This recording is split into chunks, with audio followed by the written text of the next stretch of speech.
Naziler Polonya'yı işgal ettiğinde ilk yaptıkları şeylerden biri bir heykeli dinamitlemekti. Polonya'nın gururu Frédéric Chopin'in heykeli. Neden mi? Çünkü onun müziği silahtan daha tehlikeliydi. Bu, büyük müzisyen Frédéric Chopin'in 39 yıllık ömründe sadece müzik tarihinde yaptığı eşsiz dönüşümün değil, Avrupa'nın siyasi tarihine de besteleriyle bıraktığı izlerin ve tıp literatürüne geçen ölümünün hikayesi. Chopin piyano çalmayı kimseden öğrenmedi. İlk hocası bir kemancıydı ve Chopin 12 yaşına geldiğinde hocası şunu söyledi: "Artık bu çocuğa öğretecek hiçbir şeyim kalmadı." Bilinen ilk bestelerini 8-10 yaşlarında yaptığı tahmin ediliyor. Piyano tuşlarının üzerinde parmaklarını nasıl kullanması gerektiğini kendi kendine öğrendi. Müziğin içinde nefes almayı, ufak ama anlamlı sessizlikler vermeyi bizzat piyanonun kendisine sorarak, hislerini o tuşlara yansıtarak buldu. Hep çok zayıftı, hastaydı, kırılgan bir yapısı vardı. Hayatını buna göre yaşadı, bu müziğine de yansıdı. Kasım 1830, Chopin kariyerini Avrupa'da geliştirmek umuduyla 20 yaşında Varşova'dan ayrıldı. Cebinde bir avuç Polonya toprağı ve gümüş bir kupayla. Henüz yoldayken geride bıraktığı şehirde her şey değişti. Polonya'da genç subaylar ve öğrenciler Rus İmparatorluğu'na karşı silaha sarıldı. Kasım ayaklanması patlak vermişti. Ama Rusların askeri üstünlüğü eziciydi. Ayaklanma bastırıldı, Polonya özerkliğini yitirdi, Varşova bir Rus garnizonuna dönüştü. Chopin bu haberi Stuttgart'ta öğrendi. Günlüğüne şunu yazdı: "Ey Tanrım, sen oradasın ama neden intikam almıyorsun?" O gece öfkeyle piyanonun başına geçti ve ihtilal etüdünü besteledi. Geri dönmek istedi ama ne sağlığı ne de Polonya'nın durumu buna izin veriyordu. Arkadaşları ve babası onu zor ikna etti. "Sen bir dehasın, Polonya'yı müzikle dünyaya anlat," dediler. Kağıt üzerinde vatansız bir mülteci olarak Paris'e gitti ama o vatanını notaların içine mühürledi. Polonez ve mazurka, Polonya'nın köylülerinin, soylularının, sokak dansçılarının müziğiydi.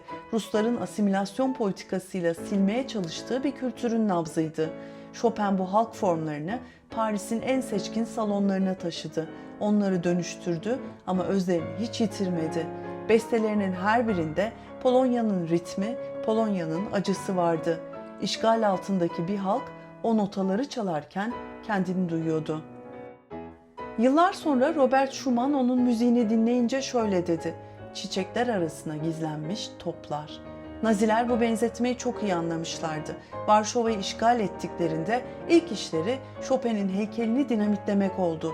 Çünkü o polonezler işgal altındaki bir halka tek bir şeyi hatırlatıyordu: asla teslim olma. Chopin devasa senfoniler yazmadı. Onun tüm evreni iki elinin uzandığı o dar alandı. 39 yılda 230'u aşkın eser bıraktı. Noktünler, baladlar, prelütler, etütler, impromptular, sonatlar. Neredeyse hepsini sadece piyano için yazdı. Çünkü o tüm dünyayı o 88 tuşa sığdırabileceğini biliyordu. Hayat arkadaşı George Sand bunu şöyle anlatıyordu: "O piyanoyu bağırtmazdı. Parmakları tuşların üzerinde bir sandal gibi sallanır, mekanik bir aletten bir insan nefesi çıkarırdı." 1,70 boyundaki Chopin ölmeden önce sadece 40 kiloydu. Hastalığının ne olduğu hala tartışılıyor. Verem mi, kistik fibrozis mi? Ama şunu biliyoruz: o kırılgan beden onu tek bir şeye mecbur bıraktı: her şeyi hissetmek. Belki de o yüzden bize böyle ince, böyle kırılgan sesler bıraktı. Son nefesini 1849'da verdi ve ölmeden önce yanındaki ablası Ludwika'ya fısıldadı: "Beni canlı gömmelerine izin verme, göğsümü açın." O dönemde bu boş bir korku değildi. Diri diri gömülme vakaları tıp dünyasının kabusu haline gelmişti. Ama Chopin'in bu isteğinde bir şey daha vardı: göğsü açılacak, kalbi çıkarılacak ve vatanına gönderilecekti. Bedeni Paris'te kaldı ama kalbi bedenden ayrıldı. Konyak dolu bir kavanoza konuldu ve ablasının etekleri altında kaçak bir yolcu gibi Varşova'ya götürüldü. Bir mermer sütunun içinde yıllarca saklandı.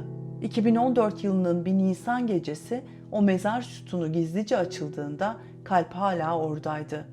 Varşova'daki o mermer sütunun üzerinde şu yazar: hazine neredeyse kalp de oradadır. Chopin'in hazinesi o topraklardı. Bugün hala onun fısıltısını başkalarının çığlıklarından daha net duyuyoruz. Şimdi bir noktürn dinlediğinizde yalnızlığı ve özlemi, bir mazurkada memleket hasretini, baladlarda bastırılmış ama hala yaşayan o sessiz öfkeyi hissediyor musunuz? Yoksa Chopin size bambaşka bir şey mi anlatıyor?